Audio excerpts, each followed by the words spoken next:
T12 compression fracture. Apa dia? So, saya nak cerita pasal T12 compression fracture hari ini. Tapi saya nak ingatkan, saya adalah doktor kanak-kanak, pediatrician. Saya bukan pakar tulang, saya bukan pakar tulang belakang. So, kita ada pakar tulang, ortopedik, dan dia ada spine surgeon. So, saya bukan daripada itu, saya adalah doktor kanak-kanak. Cuma saya nak cerita sikit lah. Dan dia bukan tujuan untuk berpolitik, saya tak ada kaitan. Saya cuma nak cerita apa dia T12 compression fracture dan kenapa dan macam mana boleh terjadi. So, tulang rusuk kita ada 12 tulang rusuk, dan T12 ni adalah rusuk yang ke-12. So rusuk yang ke-12 kita di belakang, dia rusuk yang hanging, kita tak rasa kat belah depan sebab di hujung dia kat belah tepi saja, dan dia bersambung ke tulang belakang kita.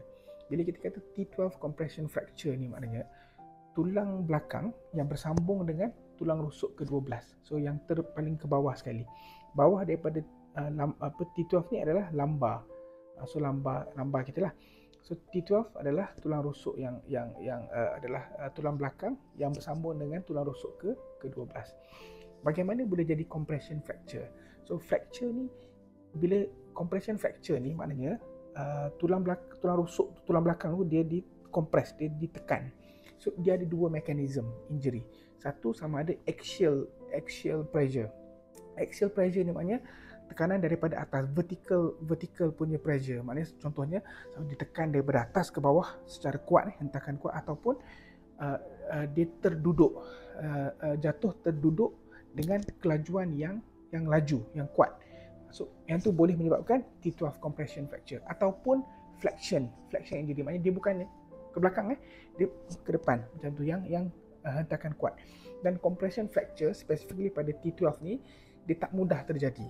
Dia biasanya jadi kalau terlalu kuat, ataupun tulang belakang tu dah osteoporotik, dia dah tak kuat, dia dah injure, dia mungkin kurang zat, kurang khasiat dan sebagainya.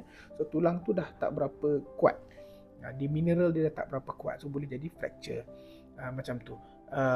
Dan kita boleh bezakan lah new fracture ataupun old fracture. Tu sangat mudah, kita boleh tengok dalam x-ray pun. Dan apa jadi bila dia jadi compression fracture tu, apa kesan dia? So kesan dia kadang-kadang sama ada boleh sakit, sedang jadi sakit. Satu, sakit belakang. Yang kedua, very rare, dia boleh menekan kepada saraf. So bila dia menekan pada saraf, boleh jadi isu lah. So saraf T12 tu, dia supply dua benda. Satu, supply sensory, dermatom dia. Untuk sensory ni, rasa, dia supply pada kawasan dermatom. T12 ni adalah kawasan di bawah daripada pusat, berdekat dengan ari-ari. So ni kawasan yang disupply oleh T12.